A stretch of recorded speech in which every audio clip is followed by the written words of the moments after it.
time has changed his perspective. Now, Cory, what happened at the MGM between Orlando and people with the death row?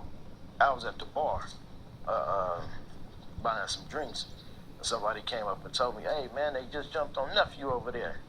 So I got my bottle and turned around and saw him standing by the pole and went over there and talked to him. You know, I was like, dog, what's up? You all right? Like, yeah, I'm good. I'm like, what happened? And man, the tried to jump on me. And he was just like, I want a fair one. Well, a fair one, that's, in the hood, I want a fair fight. So they had jumped on him, but now he want a fair fight. Come on, me and one of y'all fight head up. Cory, what happened next? Cory, what happened next?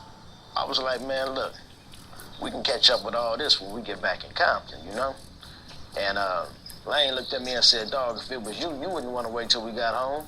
And when he said that, I was like, you right. Whatever happened in that video was going to be responded to. Most definitely.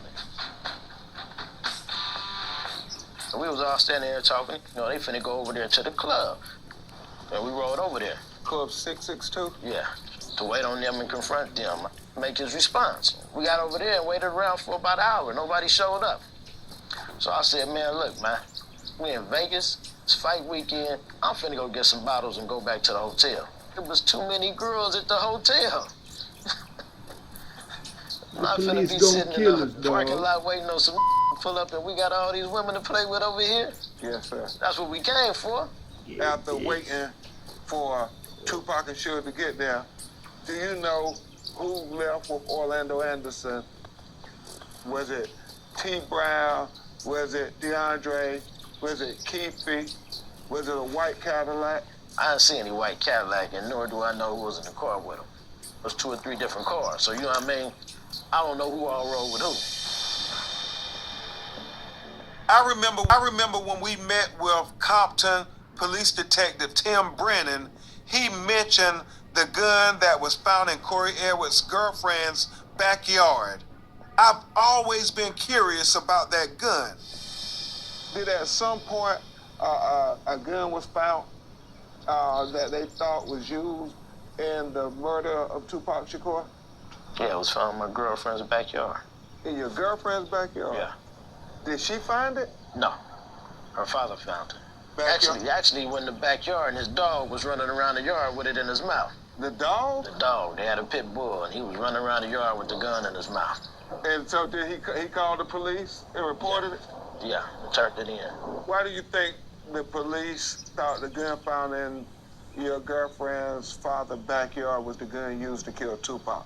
Well, I don't have no idea why they said it was a gun. And I didn't know if to believe it or not, because I thought they would be much more aggressive about doing things if it was the gun, First, I thought it was some I still think it was, you know what I mean? That was else to think, How would it end up back there, Cory Edwards not only gives Orlando Anderson motive, but he puts him in the car actively searching for Tupac the night of the murder. And then there's this mysterious gun found in Cory Edwards' girlfriend's backyard. We have to find out more about that gun. This gun was found in the backyard of the girlfriend of Orlando Anderson's friend, a Southside Crip who was with him the night of the shooting in Las Vegas. It just seems too big of a coincidence. And, Cory Edwards says it's not that big of a deal. Well, you gotta look at it in context. The gun's found almost 2 years after Tupac's murder.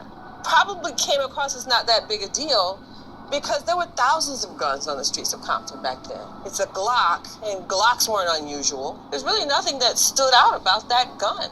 But to me, the key to this case is evidence. And if you can find the murder weapon, that's a major break in the case.